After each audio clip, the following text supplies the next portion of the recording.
네, 안녕하세요. 최동석입니다. 오늘은 오세훈에 대한 인사평가, 영양진단 이걸 해보겠습니다. 지금 이제 곧 대선이 닥치니까 대선 준비를 하는 주자들이 나오고 있습니다.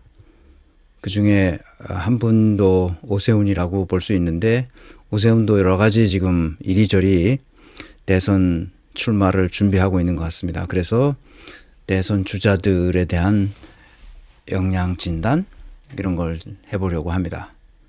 자, 그러면 오늘은 윤석열은 어떤 사람인가? 오늘 이제 마지막 변론 기일이 끝났죠.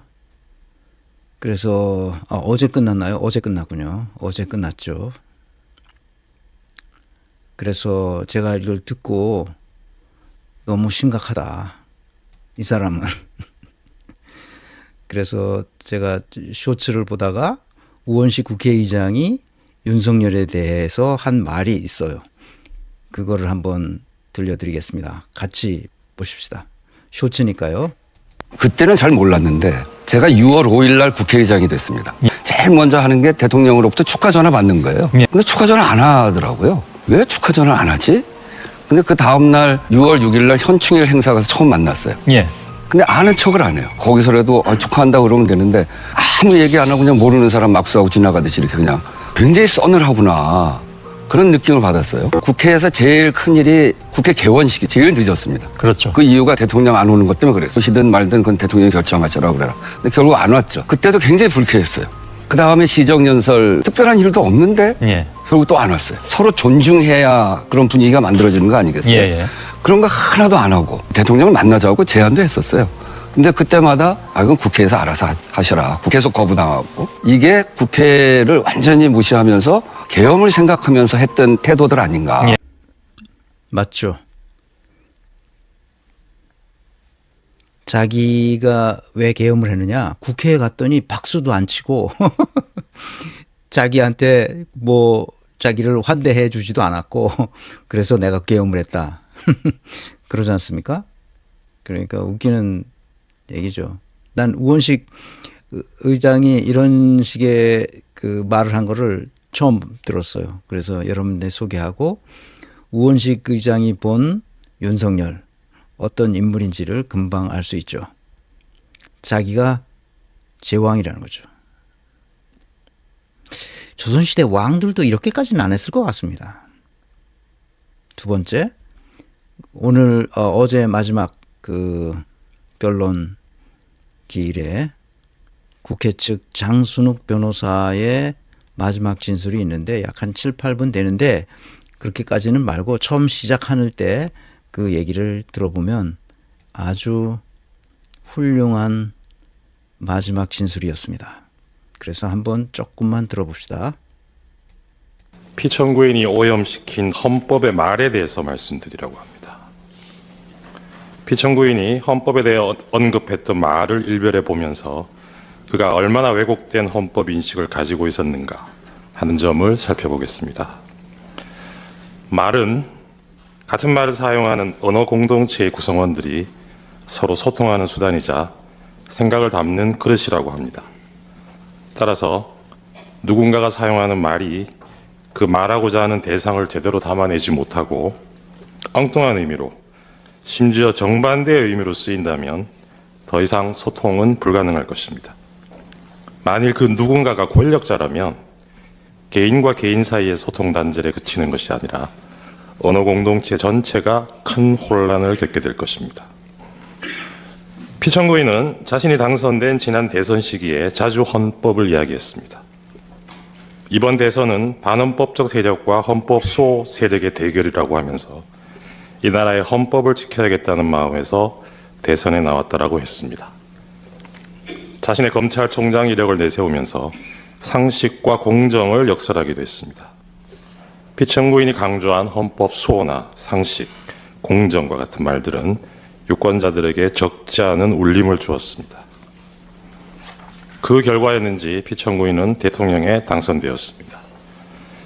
대통령 취임식에서 피청구인은 나는 헌법을 준수하고로 시작하는 대통령 선서를 하였습니다. 이어진 취임사에서 피청구인은 민주주의 위기의 원인으로 반지성주의를 지목하면서 그 극복 수단으로 합리주의와 지성주의를 말하기도 했습니다. 그러나 피청구인이 얘기한 공정과 상식, 합리주의와 지성주의, 헌법 수호라는 말의 의미가 국민 일반의 보편적인 인식과는 다르다는 것을 확인하는 데에는 그리 오랜 시간이 걸리지 않았습니다. 피청구인이 대통령으로 취임한 지 넉 달쯤 되었을 무렵입니다. 미국 순방 중에 피청구인이 사용한 비속어가 논란이 된 적이 있습니다. 이후 대통령실은 그 논란을 집중 제기했던 특정 언론사 기자의 전용기 탑승을 배제하는 조치를 하였습니다. 이에 대해서 피청구인은 대통령의 헌법 수호 책임의 일환이라면서 부득이한 조치라고 했습니다. 헌법이 보장하는 언론의 자유를 탄압하면서 헌법 수호를 내세운 것입니다. 여기까지만 들어보겠습니다.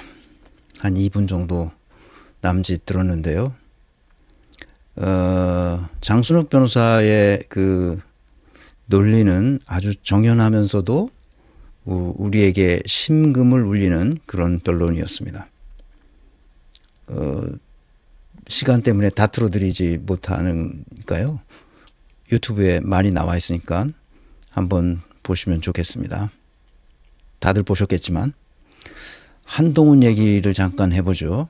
한동훈이 책을 내는 모양입니다. 그 예약 판매 중인데 들어가 보니까 그 이재명 행정부를 장악하게 되면 자신의 유죄를 막으려고 계엄할 수도 있다고 이런 말을 쓴 모양이에요. 그래서 그 무슨 예약 판매라 그래서 좀 시간이 걸릴 것 같습니다만 한동훈이 이제 본격적으로 대선을 준비하는 것 같습니다. 이재명 한국서 가장 위험한 인물이라는 거죠. 이 결심 공판일인데 오늘이 국민이 뭐라고 썼느냐 이렇게 국민이 먼저입니다. 이런 책을 출간하는 거죠. 3월부터 북콘서트 등 본격 활동을 할 전망이랍니다. 국민이 먼저입니다. 이렇게 썼습니다. 이거에 대한 이재명의 반론은 뭐냐? 반박은 뭐냐? 이겁니다. 한동훈 부처 눈에는 부처 보이고 개 눈에는 뭐만 보인다. 이렇게 대답했습니다. 한동훈이 이 책은 홍보 문구인데 제목이 국민이 먼저입니다. 이렇게 했어요. 이것은 문재인의 홍보 문구하고 거의 같죠. 사람이 먼저다. 한동훈과 문재인은 어떤 방식에서 비슷합니다. 있어빌리티죠. 사람이 먼저고 국민이 먼저인 삶을 살아오지 않았어요. 그런데 이렇게 홍보하는 거죠. 이렇게 홍보하면 찍어줄 거라고 생각하는 겁니다.